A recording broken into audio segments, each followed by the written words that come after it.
o jogo da salvação de número 500, né? Todo jogo é o jogo da salvação.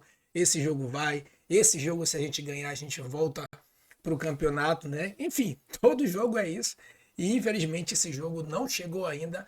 Quem sabe é esse Paysandu e América no Mangueirão nesse sábado às 16 horas pela 26ª rodada da Série B, né? O Paysandu aí com desfalques, Vilela não joga e aí é que tá o nosso quebra-cabeça. A gente vai falar aqui de escalação, o Márcio provavelmente deve fazer algumas mudanças. Depois a gente vai falar de tabela, como é que vem o adversário. Fica aí até o final. Só antes, por favor, não se esqueça de dar o like, se inscrever. Pô, a maioria das pessoas que assiste o vídeo não é inscrito no canal, então já te inscreve aí no canal, tá? Bora lá então ver primeiro aqui a nossa escalação, né? Obviamente que o professor deve fazer aí algumas modificações, né? Vilela tá fora. O nosso miolo de zaga creio que não vai mudar muito, tá? Agora não se espantem, tá? Não se espantem se ele colocar o Matheus Nogueira no lugar do Gabriel Mesquita. Não se espantem nisso não. Por que eu digo não se espantem? Porque quem lembra, quando ele chegou ano passado, ele trocou, ele tirou o Diogo Silva e colocou o Matheus Nogueira. E aí é engraçado que na entrevista o pessoal perguntou: por que você tirou o Diogo Silva? Ele falou: não, porque eu precisava fazer alguma coisa. Então eu acho que ele fez isso ano passado e como deu certo, então provavelmente eu creio que ele deva fazer a mesma coisa aqui, tá? Aliás, creio não, não me espanto se ele fizer isso, tirar o Gabriel Mesquita, que inclusive tem ido mal nos últimos jogos, né? Salvou bastante, mas nos últimos jogos tem ido muito mal, então não me espanto não se ele colocar aqui o, o Matheus Nogueira no lugar do Gabriel Mesquita. Bem, nas laterais, que eu creio que deva ser uma alteração que ele deve fazer com certeza, é o Edilson na direita e o Brian na esquerda. Por quê? Porque foram exatamente esses laterais que terminaram o final da Série B de 2024 com o Márcio Fernandes, né? O Brian destro jogando pela esquerda e o Edilson se mantendo ali na lateral direita. Então, eu acho que se fosse para apostar essa alteração para mim aqui, acho que é quase certeza, porque é os laterais que ele, né, são os laterais que ele jogou ano passado. Bem, quanto aqui ao nosso meio de campo, que eu creio que é a maior dúvida, eu acho que o nosso tal meia criador deve ser o Marlon, até porque não tem ninguém. E aí, a cabeça de área que é um problema. Por quê? Porque o Vilela, que era titular, não está disponível. E o Anderson Leite, que era o segundo barra primeiro volante, tá com uma dúvida aí se vai ou não vai embora, se fica ou não fica no Paysandu. Então, ou seja, a gente tem duas vagas de dois titulares que a gente não sabe quem ele vai colocar. Quem é o suspeito que ele coloque aqui? Martins e Vinícius, ou um terceiro aí no lugar dele, de um desses dois, seria o André Lima, né? A gente não tem como saber isso aí. Eu creio que um desses volantes deve ser o Martins, porque o Martins ele também faz às vezes ali de zagueiro, então numa possibilidade dele de repente jogar com três zagueiros ali, a depender do momento da partida. Então eu creio que um desses dois volantes pode ser o Martins, mas pode ser Vinícius e André Lima, pode ser Martins e Vinícius. Já disseram, inclusive, que pode ser um jogador da base, o Pedro Henrique, né? Mas eu creio que ele não vai colocar o cara da base de cara assim, né? Enfim, e no ataque aí eu acho que não tem muita dúvida, né? Rossi na direita, Garcês na esquerda e Diogo lá no comando do ataque, tá? O América é o nosso adversário que também tá no mesmo barco com a gente, né? Aliás, ele tá numa barca furada, só que o furo da barca dele não é o tamanho do furo da nossa barca, né? A nossa barca aqui tá bem, né? Com um peso bem gigante, mas de qualquer forma é um adversário direto, né? E se a gente for olhar lá para os últimos desempenho, tanto de Paysandu quanto de América, não são nada favoráveis. Claro que o nosso é muito pior. Cara, isso aqui, ó, isso aqui é surreal, cara. 5 derrotas seguidas do Paysandu. Cinco derrotas seguidas. É surreal isso aí, cara. O América também não tá tão bem assim, né? Teve uma derrota, depois um empate, aí outra derrota, aí teve uma vitória, parecia que ia começar a respirar, empatou de novo dentro de casa, né? De qualquer forma, ele não vem num viés de baixa, né? No mínimo ele vem aí, né? De uma vitória e um empate, né? Mas se considerar os 5 jogos, ele não tá tão bem assim. Tem o tal lá do Miguelito, né?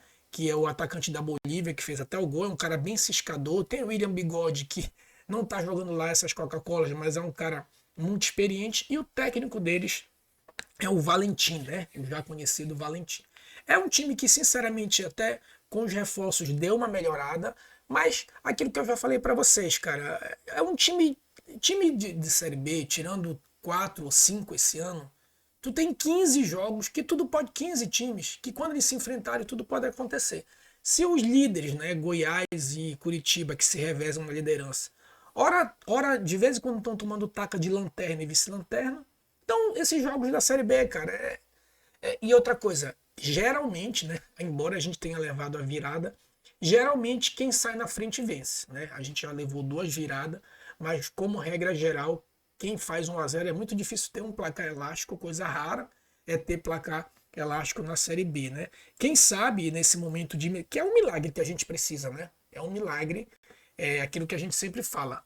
Claro que depende da técnica dos jogadores, mas a gente entrou numa fase que a sorte ela vai ter um peso muito maior do que a técnica, né? Claro, não pode faltar técnica, mas a sorte ela vai entrar muito mais do que a própria técnica, né? Tá aí a classificação, ó.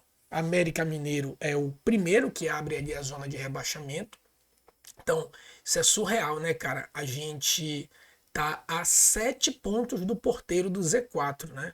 Então, acho que a briga aqui no máximo, estourando, vai ficar até o Atlético Goianiense, certo? Bem, mas bora lá partir para a simulação do tal milagre, né? Bora partir ali para a simulação do milagre. Essa seria aqui a simulação do milagre. É torcer para que o Criciúma, no máximo, empate com o Volta Redonda. Aqui não interessa pra gente, né? Então bora botar aqui a vitória de quem? Obviamente vou botar o placar aqui. Bem, como a gente tá atrás de milagre, eu vou botar placar de milagre, né? Vou botar placar de 3-0, né? Placar, já que é para falar de milagre. Esse jogo aqui do Vila Nova tá com cara de empate, tá? Esse jogo aqui. Operário, vamos ganhar. Vamos botar que o Operário ganha, né? O Cuiabá. Atlético e Botafogo. Cara, aqui é torcer pro empate, né? Ou, na pior das hipóteses, bora botar aqui o Atlético que vai vencer, porque joga em casa e o time do Atlético é superior ao do Botafogo. Ferroviário e Novo Horizontino, por hora, não interessa pra gente. Pô, não é possível que o CRB não vá ganhar do Amazonas, né? E o Atlético Goianiense não interessa muito, embora o Atlético Goianiense esteja ali na beira, não interessa muito pra gente. Chape e Furacão, cara, o Furacão vai vencer a Chape, cara, pode anotar aí, não interessa pra gente, mas pode anotar, o Furacão vai pegar essa quarta vaga aí, pode anotar. Então, ó, né, claro que eu combinei aqui um resultado otimista, mas ainda assim não tá muito fora da realidade, né? Ó, o Amazonas perdendo fora de casa, o Botafogo perdendo pro Atlético, né? Então, não está muito fora do real aqui, né? Com isso, a gente vai a 24 pontos e fica a 4 pontos do porteiro do Z4. Ainda fica muito difícil ainda. O que é bom aqui, ó, que Atlético e Botafogo se enfrentam se for o sentido inverso, ó. Se o Atlético perder, né, essa diferença de ponto para o porteiro do Z4 fica a 5 pontos. Para quem estava a 7 pontos já é alguma coisa, mas ainda assim é muito, né? Se der empate aqui, ó, o bom é que a gente segura 2 porteiros, né? Atlético e Botafogo continuam sendo porteiro, mas a diferença vai para 5 pontos. Por isso que tem que secar aqui para o Atlético ser o vencedor, né? E aí, sendo o vencedor, essa diferença de porteiro de Z4 fica em 5 pontos. Isso que é importante, em 4 pontos. A gente vencer e torcer para o Botafogo perder. Os outros resultados pode acontecer o que for, que no máximo essa diferença aí de Z4, né? De porteiro de Z4 não vai aumentar tanto assim. Então, torcer para o Botafogo perder, né? E, obviamente, no máximo volta redonda empatar para poder o porteiro do Z4 ficar só com 4 pontos de diferença. Aí a gente teria 12 jogos para tirar esses 4 pontos de diferença. O que ainda seria muito difícil, mas é aquela história, né? Quanto mais pontuar, esse milagre, que hoje em dia é gigante, ele vai diminuindo, né? E se perder, obviamente, esse milagre tem que ser triplicado, né? Mas enfim, bora lá, eu acho que dá sim para copiar, para vencer. Toda a chegada de técnico dá um up, né? De uma certa forma aí todo mundo se une. Isso não é suficiente, mas é um fator sim que conta. Beleza? Bora lá, vou apostar aqui nesse placar de 3-0, já que a gente está falando em milagre. E vamos ver o que acontece. Tá bom? Um abraço, tchau, tchau, saudações bicolores.